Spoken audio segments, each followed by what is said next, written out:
Sunday ആയതുകൊണ്ട് ഇന്ന് free ആണല്ലോ, ഓഫീസിലൊന്നും പോകണ്ട. അതുകൊണ്ട് രാവിലെ ഉറക്കത്തിൽ നിന്ന് എണീറ്റ് കഴിഞ്ഞപ്പോൾ തന്നെ ഇന്നെന്താ പരിപാടി എന്ന് ആലോചിച്ചുകൊണ്ടിരിക്കുമ്പോൾ ഇക്ക പറഞ്ഞു പെട്ടെന്ന് റെഡിയാവും, നമുക്ക് ഒരു സ്ഥലം വരെ പോകാമെന്ന് പറഞ്ഞു.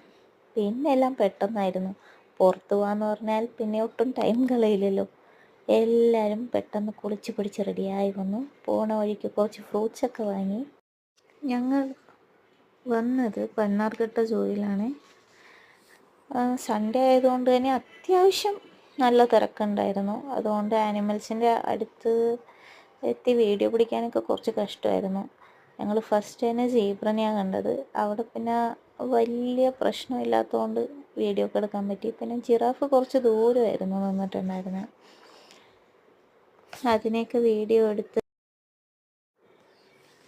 ബേബിക്കാണെങ്കിൽ പിന്നെ കുറച്ച് മടിയായി. എന്താണെന്ന് വെച്ചാൽ കുറച്ച് നടക്കാനുണ്ടേ.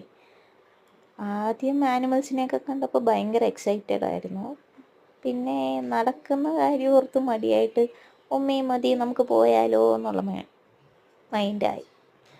പിന്നെ അതാ ഈ കാണുന്നത് നമ്മുടെ ഡിയറിൻ്റെ ഒരു വേരിയൻ്റാണ്. ഏതാണെന്ന് എനിക്കറിയാൻ പാടില്ല. പിള്ളേരോടാണെങ്കിൽ ഒരു സ്ഥലത്ത് നിൽക്കാൻ പറഞ്ഞാൽ നിൽക്കില്ല. അതുങ്ങൾ ഒരു സ്ഥലത്ത് നിന്ന് മറ്റേ സ്ഥലത്തേക്ക് ഓടി ഓടി പോയിട്ടിരിക്കും. ഒരു സെക്ഷൻ കംപ്ലീറ്റ് ആവാൻ സമ്മതിക്കില്ല. ഇത് പിന്നെ മങ്കീസാണേ. കണ്ട ഓടിക്കളിക്കുന്നത് ക്ലിയർ ആണോ എന്ന് എനിക്കറിയില്ല.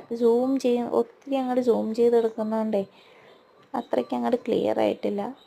ഞാൻ എന്തായാലും ഇതിൻ്റെ ഡീറ്റെയിൽ വീഡിയോ യൂട്യൂബിൽ ഇടാവേ. അത് കഴിഞ്ഞ് നമ്മൾ നേരെ പോണത് ടൈഗറിനെ കാണാനാണ്.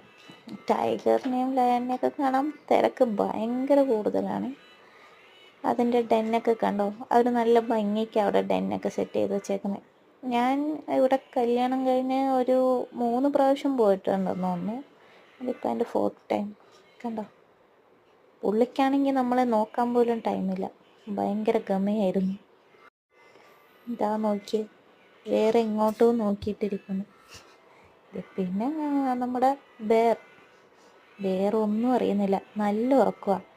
ഞങ്ങൾ കുറേ പ്രാവശ്യം വിളിച്ചു നോക്കി, അനങ്ങുന്നില്ല. എങ്ങനെ നല്ല പോസ് ചെയ്തിട്ടാണ് ഉറങ്ങുന്നത്, കണ്ടോ. അത് കഴിഞ്ഞ് ഞങ്ങൾ കണ്ടത് എമോ.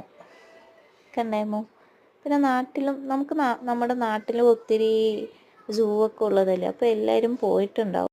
പക്ഷെ ഇവിടെ ബഡ്ജറ്റ് ഫ്രണ്ട്ലി ആണ്. നമ്മുടെ ബാംഗ്ലൂർ സൂ ബഡ്ജറ്റ് ഫ്രണ്ട്ലി ആണ്. ഇനിയും ഒത്തിരി കാണിക്കാനുണ്ട്. നെക്സ്റ്റ് വീഡിയോയിലിടാം കേട്ടോ.